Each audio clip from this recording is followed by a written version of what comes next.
It's the final talk to me right here on WE. Listen, you know what? You're actually doing kind of good. Come Write the thing down on. Come and make it an official on. drop, right? Come on. Make it an official drop. You really tried. I have to tell you, you really tried. Okay, so put pen to paper and yeah, because every time you're going impromptu, you start to bust out a laugh and then you're not finishing. That is true. That is true. I crack myself up. Oh my people, you just have to just laugh. Okay. You gotta learn to be able to laugh with yourself and laugh at yourself. Listen to me. I laughing after me before you do it in her. So Well, stay right there. That Anna's is it. laughing at you before. She the nostalgia, the song that you played. Oh. So she's like, hey, love song. So I put Dianna and I put some LOL behind. She's like, Dianna, you in love? Go ahead, girl. I'm not mad at you. Do your thing. You see that Andy Freitas, you see that Anna call the whole government name, and you see that woman and you love thing, you know. I'm not in love. I in love with food. I'm in love with food at the moment. All right. But we're back.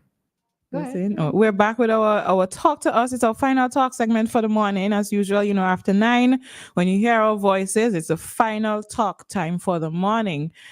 I see you and laughing. Yes, you and laugh, man. You laugh. All right, talk to us with Dianna and Roleza. Listen, I know that the direct line is really disappointing some of you as you're not able to call and talk to us, and we are just as disappointed because we really would like to hear from you. My birthday is the 5th of February, Joshua. Talk to the listeners. You're gonna answer Joshua. Finish talk to the listeners first. I'm finishing, but I had to put that in there because I don't know if other listeners want to hear.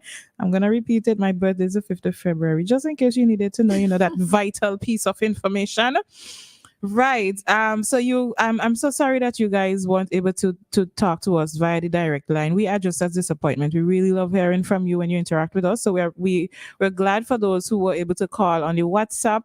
You can still call us on the WhatsApp, the direct line. It's thoughts and prayers at this moment for our direct line. Thoughts and prayers. So with the direct line, you're going to get through sometimes, and sometimes you may not. All right. So keep it in your prayers. All right. You can keep trying. So the number to call is 457-9997. But it is being addressed, and soon we would update you when it's actually everything has been settled and sorted.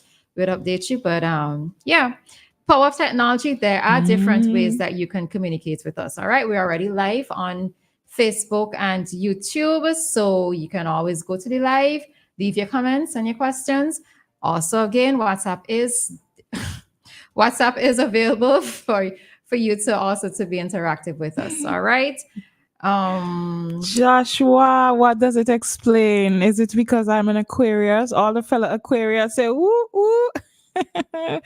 And you know, I loved to listen to Maurice Horn when he was here because, you know, whenever he was, I can't remember what he said. Yes, I'm Maurice Horn. I'm the Aquarian born and I'm gone. Oh, I loved it. I just loved it. I remember it. Yes, I don't know. We Aquarius, we're wonderful people. Okay, we're just simply amazing. Now, I don't really follow up horoscope like that. I just know that I'm an Aquarius, okay? And of course, I'm going to advocate for my Aquarius people.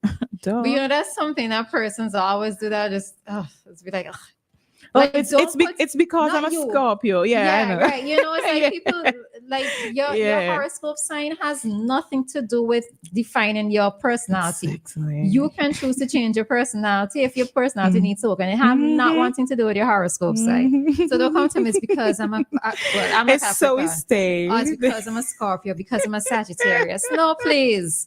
No. Right? Yes. Don't. All right. Just want to give a hail up to Mr. Jackson, which is Inga's father. The best way I can say is Inga's father because I don't know your first name. So special good morning to Mr. Jackson. All right. So and Inga, but you by extension, you get a hail up because shouting out your father. Mm-hmm. All right. So we are in our Talk to Us segment. Again, if you wish to bring something to our attention, then you can do so. Now we're going to give you 10 seconds. I was just going to ask if you give seconds. Stop here. So we're going to give you 10 seconds if you wish to post something to us for discussion. All right. Or if not, then we're going to get back into something Mhm. that we started last week. All right. So Mhm. giving you 10 seconds, and the 10 seconds start from now. Joshua is February as well. Joshua. You see, that's why. Oh my, let me wipe my tears. That's why we just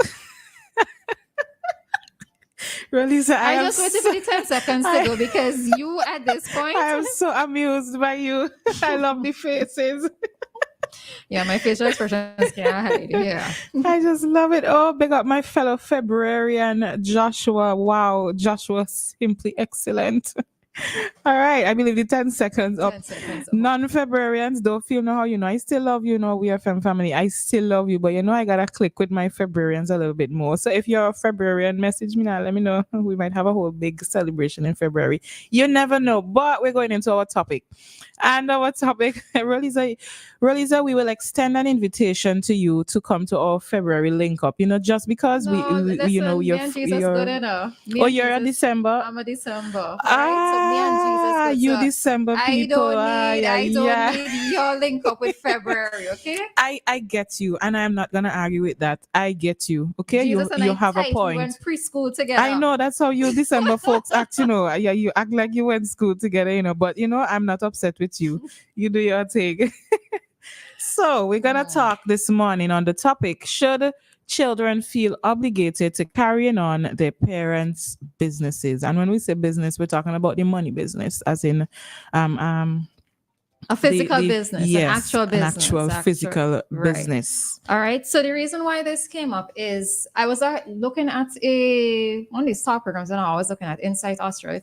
Those of you who have never looked at it, go on YouTube and Insight Australia, and they tend to have a wide range of interesting topics. And the topic of legacy came up in terms of, is it necessary for a parent, or should a parent? Well, one aspect of it, that wasn't the full discussion, but one aspect of it is that should a parent feel as if they need to pass on a legacy. And one of the legacies that many parents have is having a business.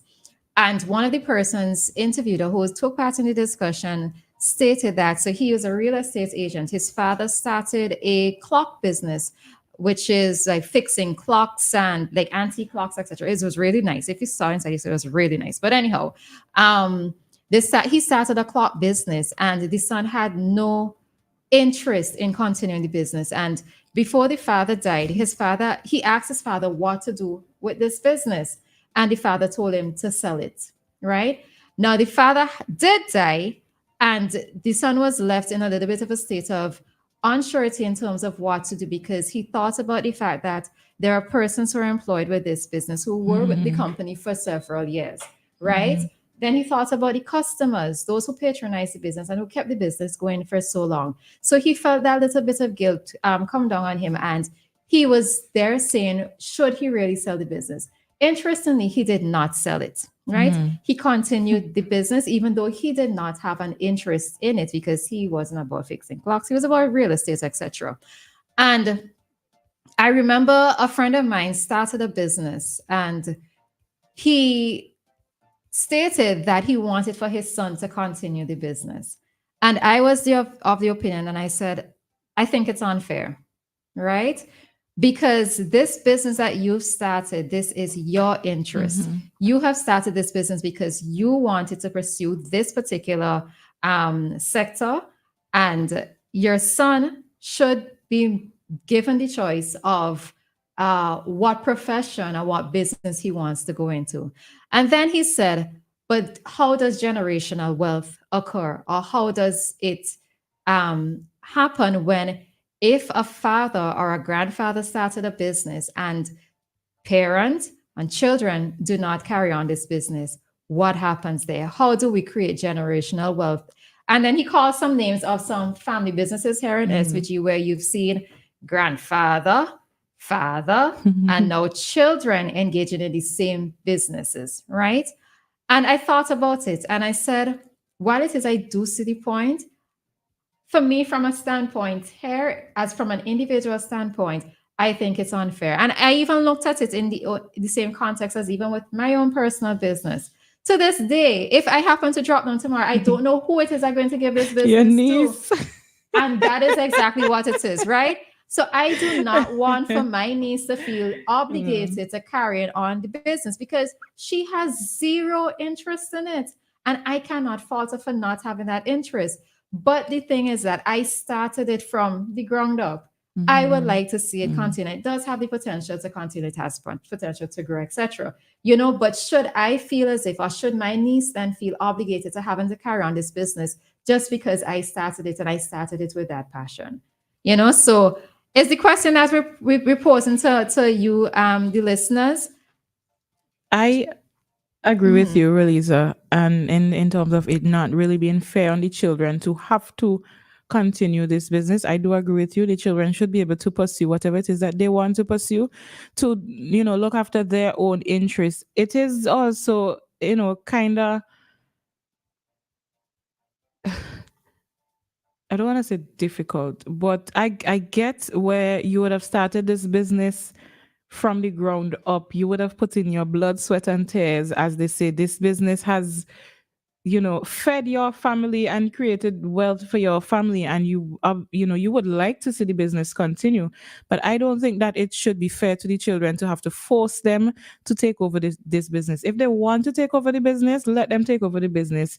And if not, then while you are alive, you would need to start making arrangements to Mhm. decide, if I were to die tomorrow, what would happen to my business? Because I'm not, if my child is not interested, I can't force them and say, listen, this is what sent you to school. You must continue it. I don't believe in forcing people to follow your dreams, follow your own dreams, not somebody else's dream.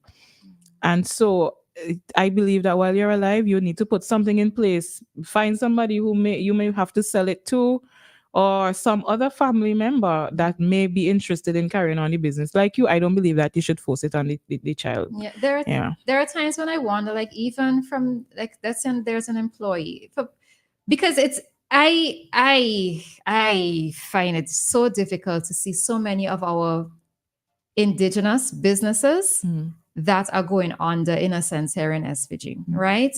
Um, and again, this is in the context of sometimes in some of these instances, the children or the grandchildren are not even residing here in True. SVG. So they don't have that sort of connection. So grandpa money would have allowed for us to get an education. Now we live overseas. We don't really have the same ties here to SVG, right? Yeah. So we don't feel the need to come back. And there was one business in particular that I saw advertised a few years ago. And then I thought about it, but I said, but there are sons. There are sons. The person has sons. And why isn't it that one of the children did not take it up? But then again, I had to remind myself that this is not necessarily the goal or the dream of this individual Yeah. child. So, but it does pain my heart a little because I do love to hear when you hear a business that was started, let's say, 60 something years ago, 100 years ago, and it stays in the family, Yes. right? Yeah. I know that there are even instances where at the international level, some of the designer or the brand names that we know of that they started decades ago. But Mhm. now, when you filter down, not a single family member is actually running the organization, True. right? There are boards that are in place, and these boards they're the ones carrying on the name of the company, Hmm. but there isn't any family involvement. One of the things that I would say about generational wealth, though, is that I don't always feel that the generational wealth has to be tripled, well, doubled or tripled directly from that initial business. Because I can see a case where, let's say, all right, so I started my business, and my business is what persons know it to be, right? Let's say, based on the wealth that I've created, and my niece wants to get into a business that is in fashion. Her startup money could come from my business. And then Hmm. she expands. And maybe there can be an overlapping of services or integration of services between her business and my business, right? But I don't think that the generational wealth necessarily has to come from a direct line from the initial business that started, but it's used as capital or starting funds for the children to take the money and go Mhm. and do something else that they themselves are interested in. Yeah. Yeah, I agree with that as well. Listeners, tell me what you think. Anybody on here, you have a business? Are you one of those persons thinking, I want my child to carry on my business. I don't work hard for this. It would be hard for me to leave it in the hands of somebody else. Are you that kind of person? Let us know your thoughts. But we agree that the children should not be forced to carry on the family business. They should be able to go off on their own and pursue what they need to pursue. You as a business owner, you gotta put something in place. Probably gotta hand it over to a grandchild who is Mhm. interested, a niece, a nephew, a brother, sister, cousin, somebody or some stranger But the other thing as altogether. well too, for me, it could also be a situation where, let's say there's somebody who has an interest, because I maybe many of us think too much about what's going to happen after we die when we have zero control over anything, right? You can put things in place by having a will, or having certain structures put in place before you die, or stipulations. But I think, like, for me, I always say that if somebody has an interest and I have not been able to identify anybody at that particular point in time, maybe I would just put a clause in whatever the agreement is, that a certain percentage of the profit per year or whatever would go towards family members or whatever, Mm, but so that at least they can still benefit from it, even if it's not their direct involvement in it. But I think that there are too many businesses that die as a result of the owners or the founder of the businesses dying as well. And if they you just die with them. right, the business doesn't have to die with you. You can put things in place for it to Yeah. continue, but um, it's just sad for me, right? Especially from a national standpoint, to see that so many of our indigenous businesses are going out and going out for different reasons, and that the continuity of at least the name existing, that it's not happening as much anymore. Mm. Yeah. All All right. right. So that was us with our Talk to Us segment for today. We spoke on the topic of, should children feel obligated to carry on their parents' business? So this is some food for thought for many of you out there who have businesses. Your children show absolutely no interest in them, for you to figure out what it is that you're going to do so that the business does not necessarily die with your death, right? Things can be put in place so that the business continues. And if you have to leave it to a quote unquote, well, not, I won't say stranger, but if you have to Mm. leave it to a non-family Yeah. member to carry on the business, then let them carry on. All I right. know, weigh your options. Would you rather it die with you? Some people kind of stubborn that they'll say, you know what? If my family not gonna continue, let the Mm. business die with me. But for those who are not, what you're gonna do? Is it gonna die with you, or you're going to say, you know what? I'm gonna pass it on to somebody that is not my family because my family is not interested. Don't get upset with your family if they're not interested. Just move on from there. And that is it for us here on Activated Mornings with our talk segment. We are going to go out of this one at the moment and go into our community deadline.